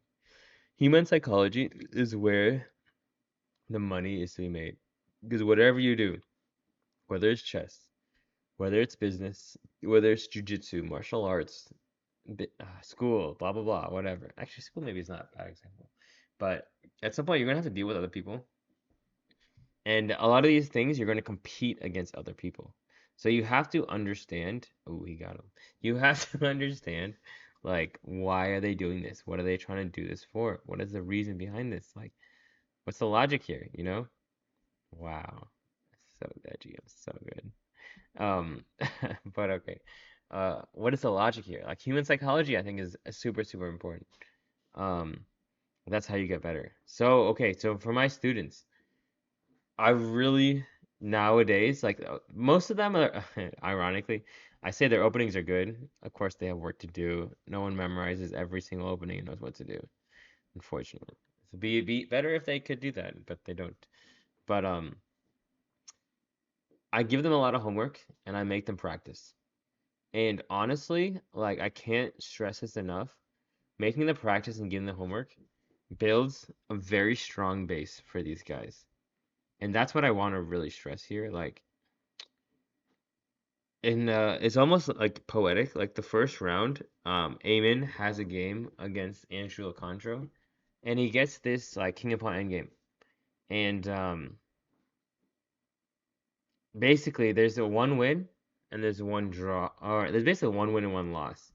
But the position that he gets is legit one of the positions that is a homework question. It is literally a question from the problem set, and he gets that. And of course, because of the problem sets, like he's very confident, he knows what to do. And this is where I stress, like if you practice hard, if you practice well, the money is to be made, is to know what to do. If you are a nervous person, if you get in time pressure, if you're always confused, like what am I supposed to do? How do I do this? Like you gotta train it. You gotta train the pressure. Like if you get in time pressure a lot, I'm gonna tell you right now, play 3+2. Because you get a lot of games where like you're winning, but there's pressure, but you keep the game going. And when you play in a tournament, it's never 0 seconds increment. It's never like um if you flag you lose. You're gonna have some time. I mean, you're gonna have increment. You're gonna have more than 2 second increment for the most part. Worst case scenario, you have 5 second delay, right? So like if you have 5 second increment and you play 3+2, you know how to keep these games going. Now here's another very I can't stress this enough, very important part about 3+2 is now that the dirty flagging is over, like there's a level where if you get just a dead loss position and they have 3 seconds left, you're going to just resign. And this is so amazing for chess. I'm not gonna lie. Like the flagging when you're down two queens and you have a pawn but you gain rating is so detrimental for the benefit of chess as a long-term kind of thing. So like when you play a bunch of 3+2, you play a bunch of increment, like you have a much more reasonable sense of what is actually happening, is the way to put it. Or a sense of like, this is what chess is. Like this is what chess actually is the best way to put it. Um, so 3+2 has helped a lot. I cannot stress enough how much that has helped. And the two result positions, like you're gonna like when you play 3+2, you're gonna build a lot of practicality as well. Because like you don't want to flag. Oh, Queen D6 would be gangster. You don't want to flag, but also you know that you can't just flag this person, so you have to play actual chess. So I can't. I mean, if 3+2 is too fast, do 5+3, 5+5, whatever you have to do, but play with increment because when you go play in the tournament, it's gonna be a lot better. And so that's one big thing that I've stressed to my students, like play increment, actually like make sure you practice, like, and this has happened a lot, like if they don't practice, I will chew them out. And this is actually very funny. Some of my students, like one of the chess players was like, he was talking to my students and he was like, can I get lessons of Deepak? Like, what do you think? I want to get lessons of Deepak. And they were like, dude, if you don't practice, he's just not gonna have lessons. He's gonna cut you. Like, you guys have to practice. And it is like, as a teacher, I can't be happy enough that my students are spreading the word about like how you have to practice if you want to be good. Like, I want this to get out there. And honestly, if this can get contagious, I do think Georgia chess in general can be the strongest chess players in the country. Like, imagine everyone practices 3 days a week and actually practices. Like, imagine how good this squad is gonna get. And I mean, as you can see, like Eamon, Vibu, Saahas, Farushi, all these guys practiced every week at least 3 days. And they went and played, and like, I mean, I'll tell you this right now, they hella cruised. Like, Vibu lost the last round, he was better the whole game. Sahas like didn't have any issues. Harushi, the game he drew, he should have won. Like he was pressing the whole time. Like Eamon, even the last game, he kind of just like tilted after he hung upon and a tactic that didn't wasn't actually a tactic. So like, if you actually practice, if you actually do what you're supposed to do, and you train, like you'll be good, and you'll like it's like you'll play the competition, and you'll be like, yo, I can do whatever I want with these guys. Like, there's no issues here whatsoever, you know? So like, really good to see. Really happy for my students, and like, we still got a little bit of work to do on closing and winning positions. But what we do to practice that is I'll give them winning positions and I'll be like, all right, so what is the plan here? How is the easiest way to do this? And I mean, once again, I can't stress enough like how amazing and how proud I am of these guys and the way they played. Like their ability to just I mean, once again, I don't want to go too deep, but they're really just not okay. Here's another thing that I really have. No one blundered. I didn't see the last game with Vibu, and honestly, I knew Vibu was gonna lose because he said, "I always lose the last round. I'm so nervous. Oh my God." Um, so I kind of knew he was gonna lose that last round, but he had a great position. He got what he wanted. He got the dream. He was happy. Um, but that's also very important. Like, one, don't tell yourself you're gonna lose this game. Chances are you're gonna lose it. And actually, this is how I want to wrap this section and transition to the next student. Section is what really scares us. And this is what I changed the podcast name for. Originally it was WCC4, and now it's what really scares us. This is actually sponsored by Vibu. This is like inspired by, they're playing the same exact game. I'm inspired by Vibu. Like I see him really scared. He's like, I don't know what's gonna happen. I don't know. He's like, so I'm worried I'm gonna lose. This is actually a very interesting thing I asked him. I asked him like, so when are you actually happy during a chess game? And he said, when it's over. He said, when it's over, when I'm losing. He said, when I'm losing, was like, all right, whatever, I'm losing, like I can do whatever I want. But when I'm winning, it's like, oh my God, what's gonna happen? Blah blah blah.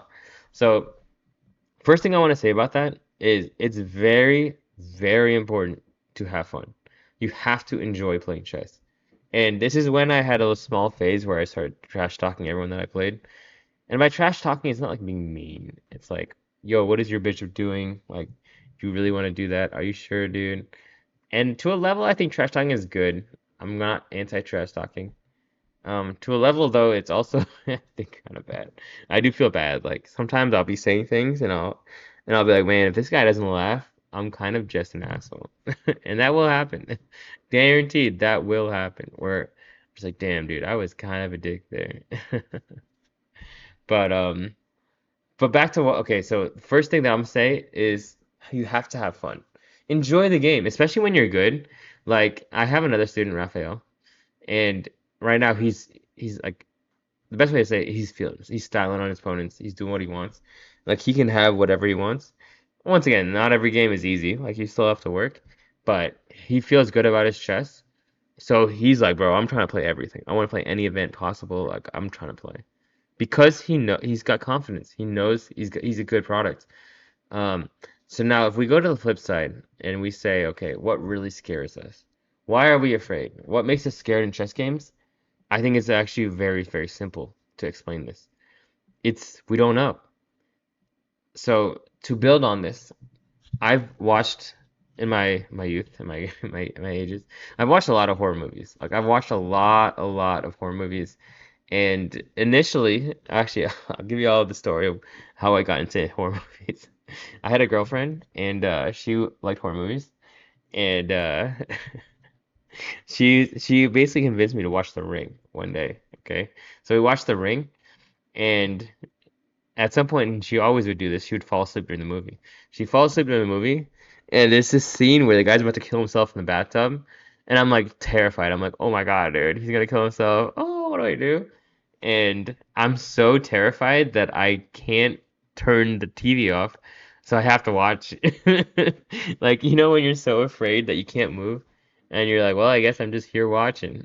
So I ended up watching, and once again, it wasn't that bad. But this is okay. This is my prelude to once horror movies are cool, horror movies are great, we like them. But the real point about horror movies that's very important is you will be scared because you don't know what's about to happen.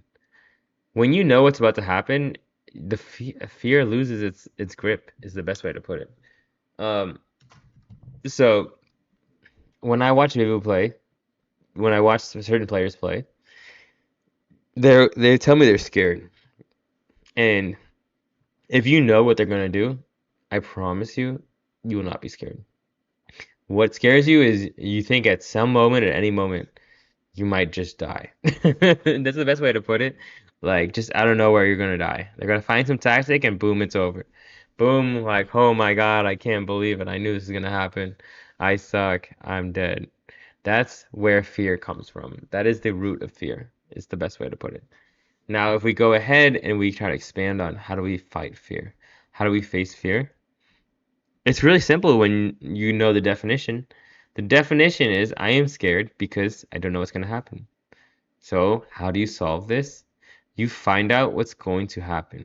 It's just so stupidly simple. If you're scared of okay, and I saw Vibu's games. I see my games. See my students' games. These guys are never afraid in positions where it's chaos, which is almost the hilarious part about all this is like they're always scared in better positions. Like, bro, like let me tell you, like you did the hard part. Like you have the better position. If you can do that, you can do the rest. So like, um, when they're in better positions, the solution to not be afraid is simple. Is just calculate, look at everything. If you need to, and these guys are never low on time because they know their openings, they know what they're supposed to do. If you need to, look at every single move they can play. Face your fears. That's what I would say. Face your fears, and fear will leave you. Is the best way to put it. So that's what I meant to say when what really scares us. And there's actually something really poetic that Ethan told me because I did ask him. I was like, I asked Ethan like, bro, do you even care about openings?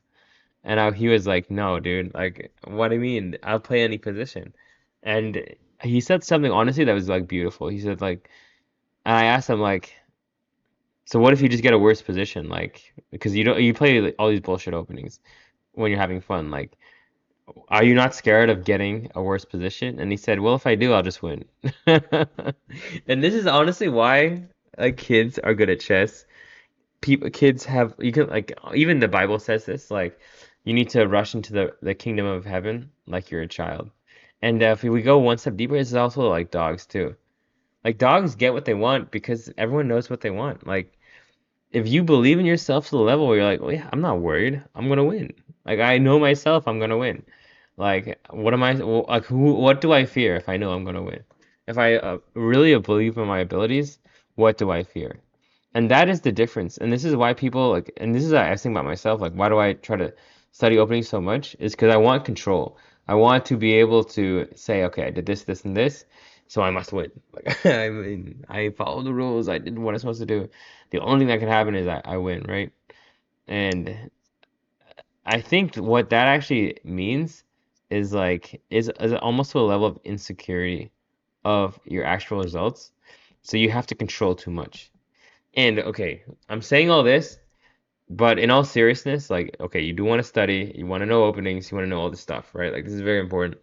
Like don't just like play bad openings and be like, okay, I can always win, so I can always win. But having that mentality of just like, dude, I'll play any position, I'll win. I know myself. I know how good I am. I have complete belief in my abilities. Like that is such an underrated and almost like beautiful thing that a lot of adults forget and that kids have. Kids have this like, dude, I don't care. I'm like, I don't care. I'll do it. Let's do it. Let's go. And I think this is why like I've tra as far as being an adult chess player has gone, I've transitioned like decently well because I'm also of that ilk. Like I don't care. Let's do it. This is how I started running tournaments. So I started doing a lot of things. I said, all right, I don't care. Let's just go. Let's do it. Um, so like this is why like you play a bunch of kids, but like you actually learn stuff in the process. Like, and then dogs are like this too. Dogs are literally the same. They're like, well, I want this. I believe in this. I want this. Like, please, can I have this? And a lot of times, like, and I hung out with two dogs today, and just like their ability to want something so bad, at least for me, they gonna get it. They gonna get it. They gonna get what they want because I get happiness out of making people happy. Like crazy concept in 2025, but like if someone really wants it and someone really cares, like I'm just happy that they're happy. So yeah, so that's really important. Now musician wise, music wise, literally like 2 or 3 days ago, Technicolors, Beach Weather, and George Barnett in love. In love. I've been listening to these guys all the time. They're amazing. Very interesting. NBA Finals. Okay, NBA Finals. Whew! All right. The Wolves, man. Oh my God, RIP the Wolves, dude. Dude, this happens. Like you have your teams and you want them to win. You really, really want them to win, but you kind of know they're not going to win. Like you just look at the competition, you're just like, well, look, man, like I seen him, I seen you. I'm pretty sure you're gonna lose. But I had to ride with the Wolves. Um, the Wolves are good. Thunder are just better. It's the best way to put it. I love Anthony Edwards. Once again, just like Ethan, just like this, like impossible belief in yourself and I can do this. Anthony Edwards has that, and I believe in Anthony Edwards. Like I want Anthony Edwards to be good, but you got work to do. And just like Ethan, like these guys are not he's not GM. Anthony Edwards is not GM yet. He's got work to do, but I fully believe in these guys to get there. They have work to do, and they're gonna get there. And it's once again, it's such a cool process to see someone go from like this raw product with like you can see the talent, you can see how fast they see things, you can see how smooth they see things and how much they love what they're doing, but to become final form it takes time. You got to get King Charles level. Like I don't know if y'all have been watching Instagram or whatever, but there's this dog called King Charles, and like it's a bunch of stray dogs in China I think, and he's basically the leader of the pack. And there's like he's not the biggest dog. He's like I don't know how to measure dog. Let's say he's 60 pounds. There's German Shepherds that are like 90 pounds. There's a Mastiff that's like 100 pounds. But this dog runs the show. And this is also why I love wolves. Because I don't care what the size or the attributes. Between a wolf and a dog, the dog knows that the wolf is the wolf. And the wolf is in charge. And there's like a level of when I'm around certain people, when I do certain things, like I'm the wolf. Like they know I'm in charge. Like you wear a suit, you become a wolf. Like these are kind of different things that are very important. Like I forgot. So to tie this all together, um yeah, these not finished products, but okay, so basketball is what I'm talking about. But I can believe I know it's there, and I know that Anthony Edwards is gonna work his ass off over the off season. I like with these kind of people, and this is me included. Like losing for us is like holy shit. Oh my God, this guy lost. I can't wait to see what happens next because like we don't take losing well. Like and Anthony Edwards, me, like I fucking hate losing. Like it's one of the worst feelings in life. One of the worst parts about losing, I will say, that is no one really talks about, is seeing the happiness of the other person. Like really, really bothers me. I don't know if this is like a problem or what, but like when I lose and I see the other person getting so excited and like laughing and like, oh my God, I'm the best. Like, look at what I'm doing. Like that shit motivates me a lot. Like I'm like, all right, I want to. It's not even like I want to be that happy. It's like I don't like this person being so happy off of my sadness. Is maybe the best way to put it. Um, so the Wolves lost. I ended up actually losing a bunch of money that day too. Dude, if the Wolves won Game 4, I would have been rich. I would have literally been free of anything. I would say that because the Pacers already won, like, or they covered. If the Wolves had won. I'd already be in Vegas right now. I'd be rich. The Wolves did lose, so now we have to make some things work. That is a slight difference. And yeah, that's what I was thinking about like after the game. It's like, man, I'm so emotionally invested in these guys, but I'm also so financially invested in these guys right now too. Like, if they lose, it's such a double whammy.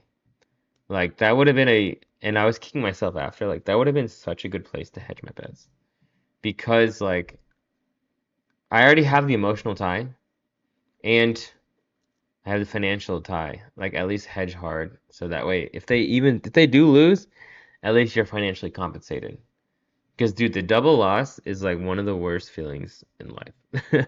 When you lose money and you lose hope, it's just like, oh my God, I just want to cry. So Wolves definitely broke my heart a little bit. And the sad part is I knew it was gonna happen. I knew the OKC too good. They a complete team. I don't know why I'm a sucker, dude. Like Anthony Edwards, I love. SGA, I like SGA a lot, but for some reason, like it's the stupid confidence in Anthony Edwards. Like I see so much of it in myself that I have to root for him. Like he's me, and he's young me. So like, what am I gonna do? Not root for the guy that I believe in? But unfortunately, we have work to do. We have to play these guys like SGA, Ethan, Robbie, Bruzone, these professionals, and just wanting it is not enough. Once again, it feels like it should be enough, and in our heads, it's enough until we're sitting there like, holy shit, I can't score. I'm worse. I think I'm gonna lose. Like this doubt starts getting in your head. It's a great feeling. Not a great, of course, it's not a great feeling, but like that's what being alive is. And honestly, I don't get jealous. I get sympathetic to certain people. If you don't compete, if you don't practice, if you don't have that thing that you kind of like do, you don't get to feel alive. You don't get to feel like a hunter. Like when I play chess, I'm 100%. I'm a hunter. I hunt these dudes down, dude. I find them, I beat them. Like that's a very important human emotion to have, the ability to hunt. As I don't know. I'm not gonna say especially as men, but if you want to be successful, you have to like you need to win. Is the best way to put it. So, what really scares us? It's what we don't know. What really makes us happy is what we actually do. Like that's honestly the best way to end this podcast.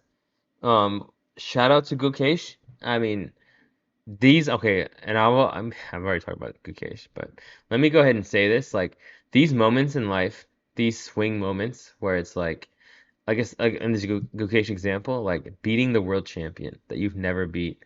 You are the world champion, and everyone, dude, I can't imagine how many stupid comments he gets every day. How many people are like, I can't believe you're world champion. Magnus is better than you. Like that shit is very annoying. And this is something that you have to realize, like especially as people that are famous, successful, well off. Like I think there was some Donald Trump interview where he said something, and everyone was saying this. I think it was after Biden got cancer. Honestly, like everyone was saying this, but like y'all have to realize like it's not easy having an opinion. Or like when you put something like when someone asks you this, you have the weight of whatever I say, everyone's gonna hear. Whatever my comment is going to be heard around the world and it's going to be repeated 1,000 times. Like when you have that responsibility, and this is why I think Magnus took this loss so, I guess, hard. I mean, honestly, I don't even know if he took it hard, but he was frustrated after the loss. Like he banged the table, he did this. Like now he's gotta have to worry about, not worry, worry's a bad example, but he's gonna have to hear for the next 3 weeks. Oh my God, Gukesh beat Magnus.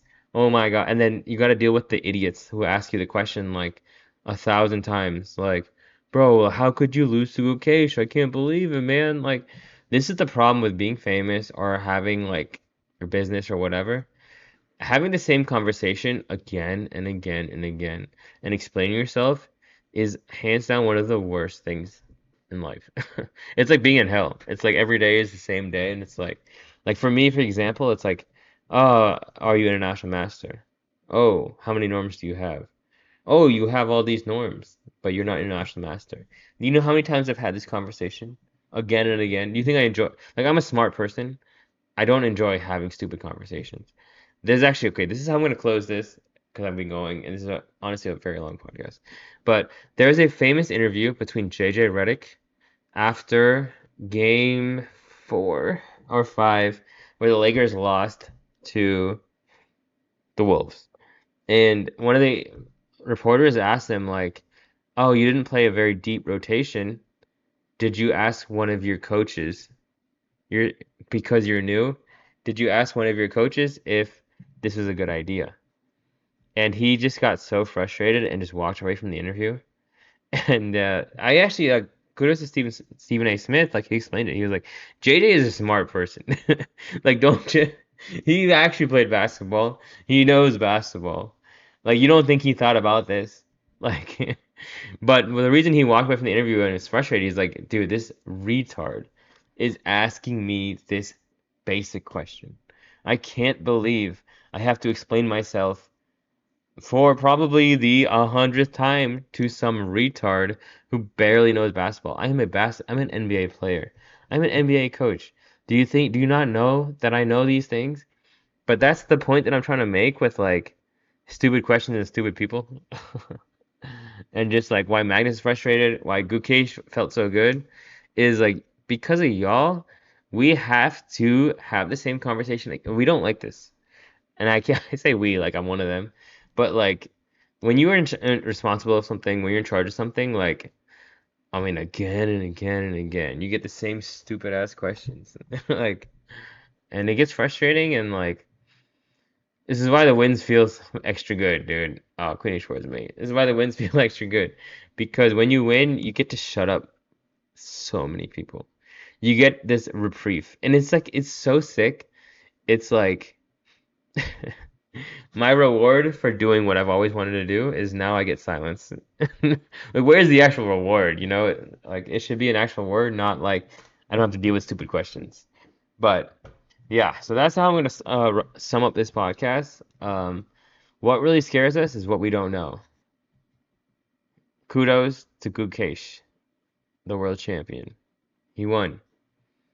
And give this man the respect that he deserves. Dude is a world champion. He beat Magnus in a worse position in an endgame. That's all I have to say.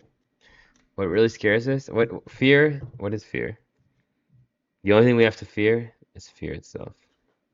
I mean, that's me. That's FTR. That's it for today, boys. Good week, good tournament. I'll see y'all later. Peace.